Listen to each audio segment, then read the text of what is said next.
body hung in the center of the barn from a rope looped over a rusty pulley high in the rafters. The other end of the rope was tied to an upright support beam. Nearby, a wooden ladder leaned at an awkward angle, reaching toward the loft. The sickening buzz of ravenous flies filled the barn. Earl pressed a handkerchief to his mouth and nose.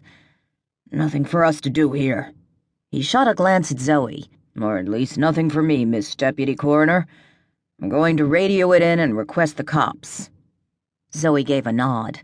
At least pronouncing this one wouldn't require checking for vitals or unpacking the portable EKG.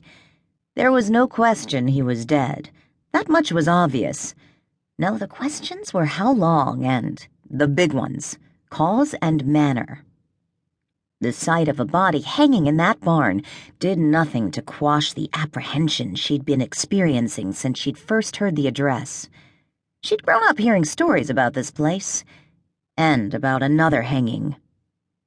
The farmer watched Earl retreat to the ambulance before turning to Zoe.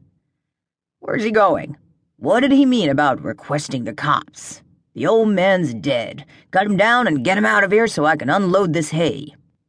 She blinked, but clearing her eyes didn't change what she'd heard. Was he really that callous? "Who are you?" "Name's Carl Loomis." "You know the victim?" "Yeah, it's Jim Ingle." Carl motioned toward the house. "Jim owns this farm. I've been putting up the hay for him since he's been sick." Jim Ingle? James Ingle. Zoe looked down at the thick layer of dust on the rough-hewn floor. Several clear boot prints marred the surface. Did anyone go inside the barn? Loomis blanched. "Hell no. I opened the doors so we could pull the wagons in, and there he was. Half my boys tossed their cookies when the smell hit 'em." Without stepping inside, Zoe leaned forward and squinted at the body. Ingle's face was pale gray, and his tongue protruded between his lips. Milky, opaque eyes stared, unseeing at the hay stacked on the opposite side of the barn. Zoe doubted she'd have recognized him if she'd met him on the street.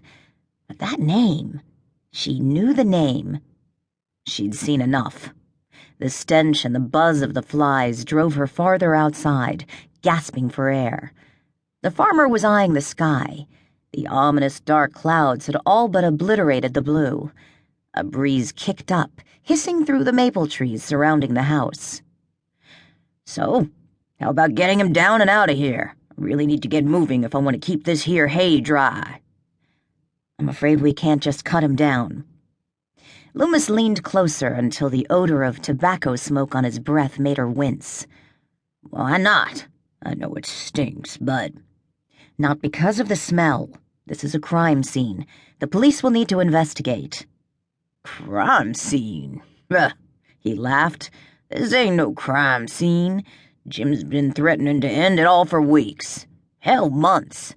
The man was dying of lung cancer. Said he wanted to go out on his own terms. Well, God bless him, he did. The only crime being committed here is you keeping me from getting my hay in this here barn before the rain ruins it." Earl jogged up to them. "The cops are on their way. Franklin Marshall, too." He nudged Zoe with his elbow. "You lucked out. The boss himself will be here to process the body." Darn. Zoe made no effort to hide her sarcasm. When she'd taken on the deputy coroner role, she'd expected to investigate homicides and mysterious deaths, solve puzzles and make sense of the senseless. Television made it seem so exciting, but the reality was more like this: calling the time of death on a poor, cancer-riddled old man who opted to take his own life rather than waste away any further. "Franklin Marshall? The coroner?" The farmer clenched his fists as if he wanted to slug both of the paramedics. "Process the body? Are you people friggin' nuts? Jim farmed this land for almost 50 years. He'd be the first one to tell you we need to get this hay inside before it gets soaked." "Then he should have picked a better place to kill himself," Earl said.